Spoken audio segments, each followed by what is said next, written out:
Tonight, a sharp reversal from Donald Trump on Ukraine. The president now says that Ukraine could get back all of its land against Russia after months of saying that President Zelensky doesn't have the cards.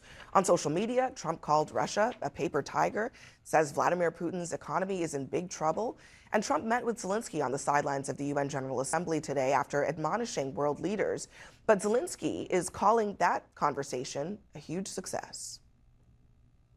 Are you surprised to hear that? A little bit. I was very positive signals from the side that Trump and America will be with us to the end of the war. I think he understands for today that we can't just swap territories. It's not fair.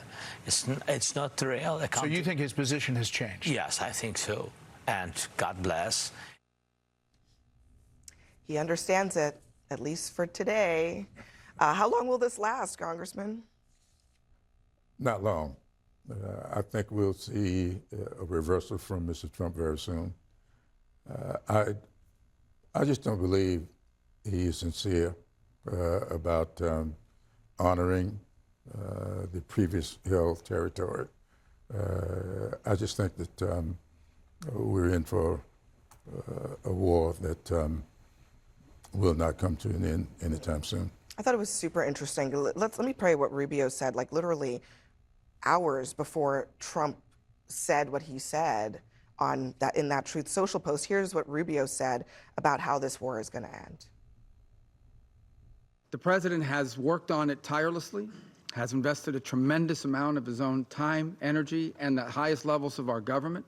We have had meetings in Turkey, meetings in Saudi Arabia, meetings in Alaska, countless phone calls, doing everything possible to bring this conflict to a resolution and to an end. A war that cannot end militarily. It will end at a negotiating table. That's where this war will end. I mean, both things actually can be true to a degree. So there's that. But I mean, his tone in that comment did not seem to envision what Trump would later say, which is that he believes that Russia is on the back foot and is going to actually lose on the military battlefield. Well, Trump's trying to make sure Putin knows that he can't. He intends to put him on his back foot if he can work with Europe to do it. What I want to know is, I've been for Ukraine all along. I hope Democrats who have criticized Donald Trump on this now will back him up. This is what they've wanted him to say. They've wanted him to declare that we're with Ukraine, we want to reclaim their territory. This would be a great time for the country to come together and for many Republicans and Democrats to both argue that it's time to push back on Russia. Well, I think that we would have praised him if he would have done this a long time ago, but he rolled out the red carpet for Vladimir Putin. He was played by him. He didn't get anything from that negotiation. He said that he was going to end this war as soon as he got into office, and if anything, Russia has only gained strength in this matter, and the way that he has berated Ukraine in the Oval Office, I mean, time and time again, he has taken Vladimir Putin's side, or has rolled out the red carpet, or has done everything that that Vladimir Putin has wanted him to do. And so I think for Democrats, while I want to be hopeful, I really, really do. And if he can put an end to this war, I will praise him. And I'm sure many other Democrats will praise him because it needs to end. But the reality is that there's this whiplash all of the time with Trump. And I think our allies feel it too. They are seeing what Trump is doing, and they don't know what to believe anymore. But the question is, can Democrats ever stand with Donald Trump when he does a thing they would? We will stand with Donald Trump when he ends the war. We absolutely will stand with Donald Trump when he ends the war. Will Republicans stand with Donald Trump? That's my question. Well, will Republicans stand with him? Let's just take a little student of history here. Let's remember the reason we're in this in the first place is because Joe Biden said if Vladimir Putin were to do a minor incursion, everything would be just fine. So we're in this because of Joe Biden's let him have Crimea without a shot. Not to mention the fact that the reason Ukraine was able to thwart Russia's initial attacks is because it was Donald Trump that gave them weapons as opposed to blankets and pillows like Barack Obama. But now we're in a spot where just in the last several days, we've had Russian MiGs go into Estonia. We've had drones go over Poland, Denmark. This is a real problem, and I think Donald Trump's patience is wearing extremely thin. What you're seeing is him basically telling the world, I'm sick of this. And the congressman pointing out that Donald Trump may change his mind, and he may.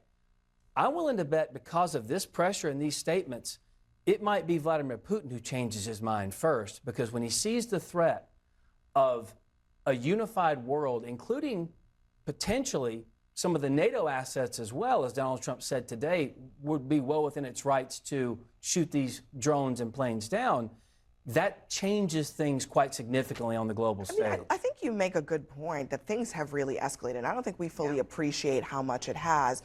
But wouldn't you also have to acknowledge that Donald Trump rolling out the red carpet for Vladimir Putin and basically giving him a kind of hero's welcome in Alaska did not deter anything? In fact, it only has led to pretty unprecedented steps by Putin, incursions into actual Europe that he was not doing before. I mean, if Joe Biden, if this had happened under Joe Biden, you would be saying that it was a sign that he was weak.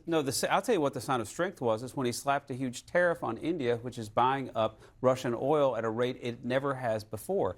The way to go after Vladimir Putin... That hasn't deterred Putin from doing anything at all. The only way you stop Putin in the end is you drive the price of oil down near $50 a barrel, where Russian fields can't make a profit. You have to dry up his customer base and drive his price of oil down near $50. That's the only way. You can't take him out through democratic means. He's a very large country. You will never overwhelm him militarily. You have to shut off the oil spigot. And Donald Trump has done a lot more to do that than Joe Biden did. Joe Biden authorized the Nord Stream 2 pipeline into Germany that gave the Russians a brand new market. I think the oil is a problem, but I think you also have to acknowledge that the deterrence hasn't worked. Does Putin seem deterred to you? Well, look, a lot of presidents have tried and failed a lot of ways to keep Vladimir Putin in check, and this one is going to end up being no different. But the real way to do it is to drive the price of oil down to $50 a barrel. All right, just in, Donald Trump has now responded to Jimmy Kimmel's return and has issued a big threat against ABC. We'll discuss.